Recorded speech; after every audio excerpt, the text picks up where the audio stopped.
नमस्कार. इडली ही लहानांपासून मोठ्यांपर्यंत खायला सर्वांनाच खूप आवडते. पण मार्केटसारखी इडली बऱ्याचदा घरी बनत नाही आणि घरी बनवायची म्हटली की मग प्रश्न येतो ते म्हणजे इडली छान मऊ लुसलुशीत त्याचबरोबर हलकी फुलकी होईल की नाही. आणि थंड वातावरण म्हणजेच पावसाळा आणि हिवाळा म्हटला की इडलीचे पीठ फर्मेंट कसे करावे इथपासून सुरुवात असते.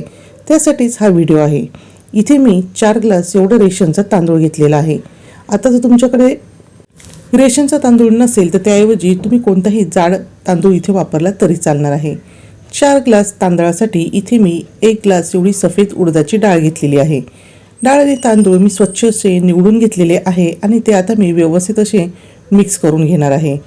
आता आपल्याला काय करायचे आहे तर सर्वात अगोदर हे डाळ तांदूळ व्यवस्थित असे एका भांड्यामध्ये काढून घ्यायचे आहे आणि ते साधारणतः 3 ते 4 पाण्याने धुवायचे आहे. म्हणजेच काय तर डाळ तांदळाचे जे पाणी आहे तर ते अगदी स्वच्छ निघायला पाहिजे इथपर्यंत आपल्याला अगदी व्यवस्थित असे हे डाळ तांदूळ धुवून घ्यायचे आहे. आता हे डाळ तांदूळ धुवून झालेले आहे तर यामध्ये आता आपण तांदूळ आणि डाळ भिजण्यासाठी पाणी घालणार आहोत. पण या ठिकाणी आपल्याला रूम टेम्परेचरवरचे पाणी अजिबात वापरायचे नाही. ही सर्वात महत्त्वाची आणि पहिली टीप आहे. तर यामध्ये आपण जे पाणी घालणार आहोत तर ते गरम पाणी यामध्ये घालायचे आहे. कारण की थंड वातावरण आहे आणि या थंड वातावरणात डाळ तांदूळ हे लवकर भिजत नाही.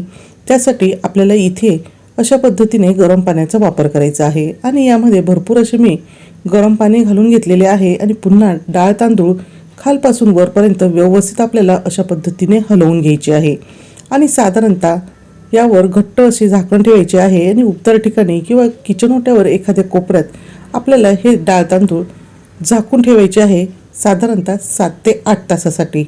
आणि 7 ते 8 तासानंतर आता आपण चेक करणार आहोत की हे डाळ तांदूळ व्यवस्थित भिजले की नाही.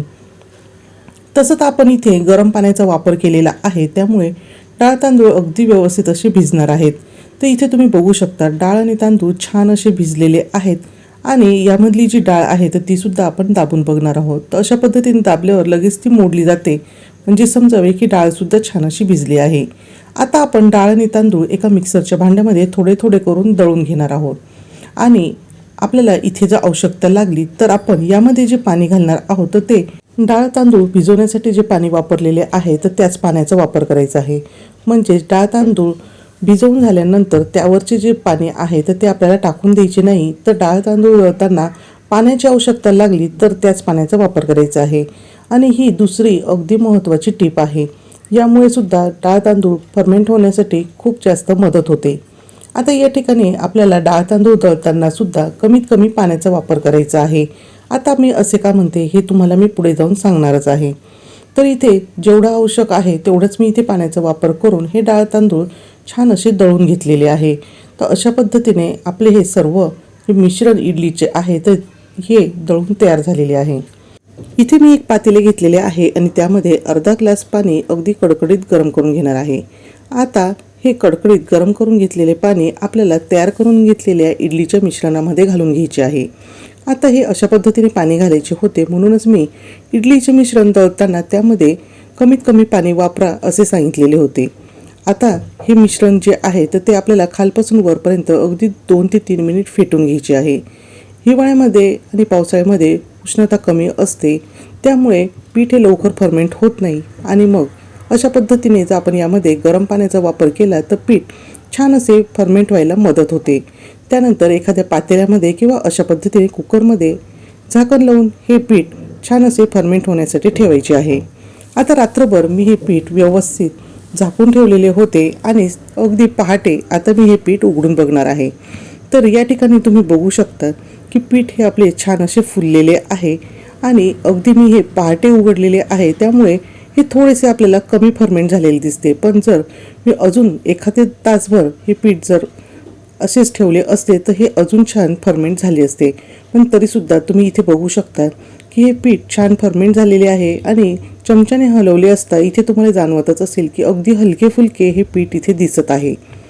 आता याच्या मी लगेचच इडल्या ह्या तयार करायला घेणार आहे. त्यासाठी यामध्ये मी चवीनुसार मीठ घालून घेतलेले आहे. या ठिकाणी मी कुठेही इनोचा अथवा सोड्याचा वापर न करता ह्या इडल्या आज बनवणार आहे. मीठ घातल्यानंतर सुद्धा आपल्याला हे पीठ छान असे खालपासून वरपर्यंत फेटून घ्यायचे आहे आणि अगदी हलके फुलके आपले हे पीठ इथे तयार झालेले आहे. आता इथे तुमच्या लक्षात आले असेल की लगेचच ह्या पिठाच्या मी इडल्या तयार करायला घेतलेल्या आहे, कारण की यामध्ये आपण अगोदरच पाण्याचा वापर थोडासा जास्त केलेला होता. त्यामुळे पुन्हा आपल्याला आता हे इडलीचे मिश्रण तयार करताना वरतून पाणी घालण्याची आवश्यकता नाही. आणि इडली पात्राला व्यवस्थित असे तेल लावून झाल्यानंतर आवश्यकतेनुसार यामध्ये हे इडलीचे मिश्रण मी घालून घेणार आहे. दुसऱ्या बाजूला इडली पात्रामध्ये पाणी गरम करायला ठेवायचे आहे आणि इडली पात्रामध्ये या सर्व इडल्या ठेवून साधारणतः मीडियम फ्लेमवर आपल्याला या इडल्या 12 ते 15 मिनिटे वाफवून घ्यायची आहे. आणि त्यानंतर इथे तुम्ही बघू शकतात इडल्या मी इडली पात्रामधून काढून घेतलेल्या आहेत. अगदी हलकी फुलकी ही इडली तयार झालेली आहे.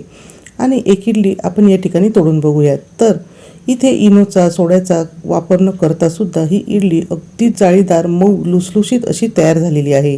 व्हिडिओमध्ये सांगितलेल्या सर्व टिप्स जर तुम्ही सुद्धा फॉलो केल्या तर तुम्ही सुद्धा मार्केटपेक्षाही अगदी चविष्ट इडली घरच्या घरी तयार करू शकता. मग वाट कसली बघताय, तुम्ही सुद्धा पावसाळ्यात अशी ही मस्त मऊ लुसलुशीत इडली नक्कीच तयार करून बघा आणि ती तुम्हाला कशी वाटली हे मला कमेंट करून सांगा. पुन्हा भेटूया असेच एका चकास रेसिपीसोबत.